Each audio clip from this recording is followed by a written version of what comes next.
President Donald Trump declared himself the president of Europe in a completely deranged, unhinged rant. Donald Trump did a number of public appearances yesterday. In one, he was sitting at the Resolute desk in the Oval Office. In another, he was sitting alongside other leaders and J.D. Vance and South Korean dignitaries and leaders. It was a completely ridiculous and unhinged day. And here is Donald Trump sort of headlining this ridiculous, disastrous day with the claim that many consider him to be the president of Europe.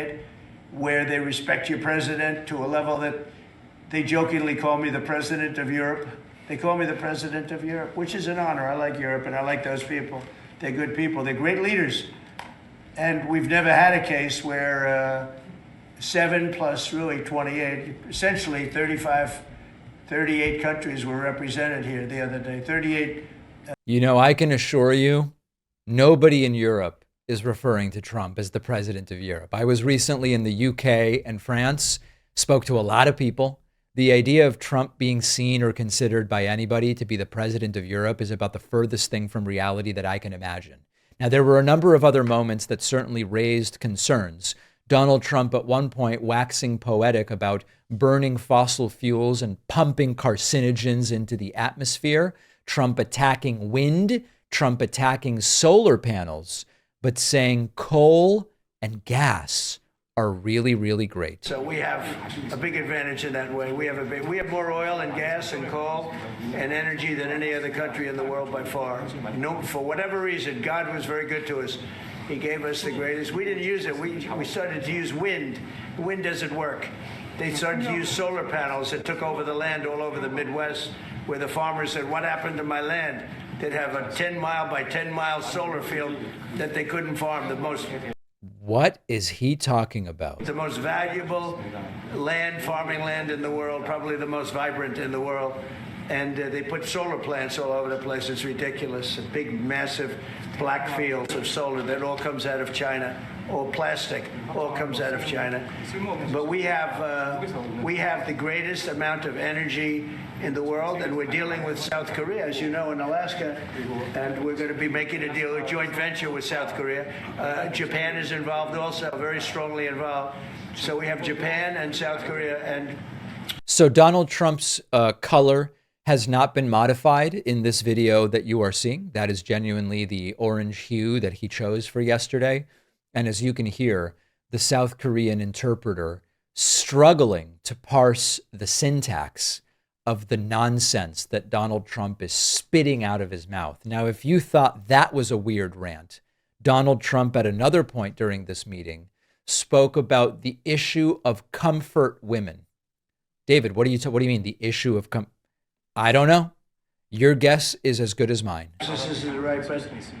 The whole issue of the women, comfort women, very specifically, we talked, and that was a very big problem for Korea, not for Japan. Japan wanted to go.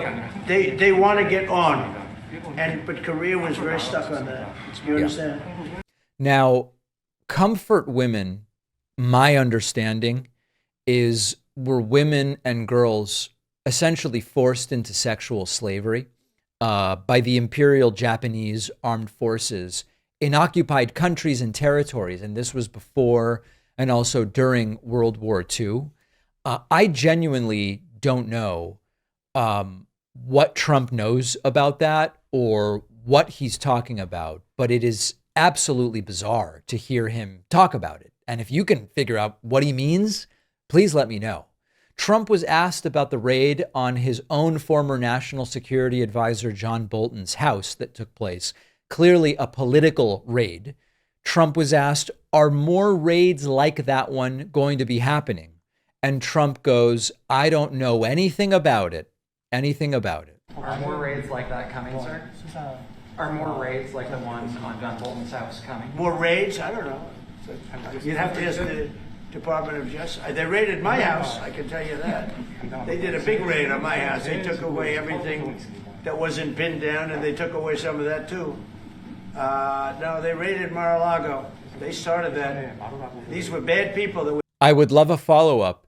Did you or did you not have classified documents at Mar-a-Lago, though? sir. Had in our government before. They raided Mar-a-Lago. They went into my wife's area. They went into my son's area, my young son. They went into her special drawer. And what they did was a disgrace. But how did it work out? I see. We're in the overall. I guess it didn't work out too well for them, did it? Some of you may notice that the Oval Office has been restyled with gold nonsense all over. And it is a constant reminder, something the Trump family has really proven to me. Money simply cannot buy class. It just can't. It can't. With regard to authoritarianism, Donald Trump was asked, would you consider sending the National Guard into red states and red cities with crime? And Trump goes, there really aren't red cities and red states with crime. Mr. President, on the National Guard, you've talked a lot about Democratic-run cities and states. Would you also consider sending the National Guard into red states and red cities that are also seeing high crime? Sure, but there aren't that many of them. If you look at the top 25 cities for crime, just about every one of those cities is run by Democrats. You know, the reality, of course, is that the crime is mostly in red states. Now, they love to talk about the cities specifically, but there's some important details there. You know, depending on which crime metrics you look at, like Axios did a survey of FBI data, 13 of the 20 U.S. cities with the highest murder rates are in red states. And they always go, well, but the cities are blue. And sometimes what they mean is there's minorities in the cities. The reality is that cities are just blue in general, but certain crimes occur where there is more population density. Typically, law is not governed at the city level. You're talking about the state level. The reason that the crimes are in the cities, that's where the population density is. But they don't want to hear that. They just want to go, no, there is no crime in red cities and certainly not in red states. Finally, Trump, with a mathematical impossibility, he will be reducing drug prices by 1,400%. There's a little problem with that, though. Can cost cut, I like it, but nothing's going to happen to medical. We have something coming up, favored nations, where I'm going to be reducing drug prices by 1,500%, where a pill that sells in Germany for $10 costs $150 here, because it can cost cut. Trump seems to think that if you reduce the price from 150 to 10, that's a 1,500% or 1,400% decrease. Of course, you can't do that.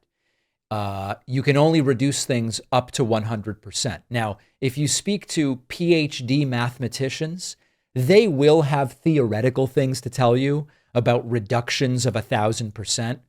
I can assure you, Donald Trump is not cognizant of PhD level math. You can reduce the price of something up to 100%, at which point it becomes free. If you reduce it 105%, I guess in some theoretical sense, that means you're giving the person money in addition to giving them the thing.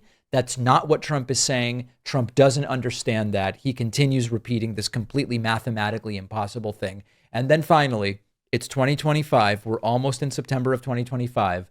Trump still does not understand how the tariffs work. But I'd like to meet him this year. President Xi would like me to come to China. It's a very important relationship. As you know, we're taking a lot of money in from China because of the tariffs.